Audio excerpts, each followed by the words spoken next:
някакъв жесток вятър, добре, че съм на закрито. 5 блока, 12 етажа, 6 етажа, на 25 минути. Спокойно.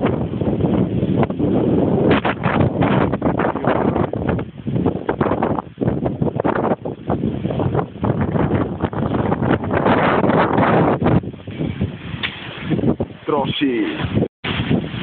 Вече след това да троши. Някакво стъкло, падащо с билка около 10 метра поне, се шива, се шива в корема ми, няма поражения, гледайте какво става просто. Ево майка, те се чуват и стъклата, ей ги там на земята, ама общо няма да видя. Няма да рискувам да излизам.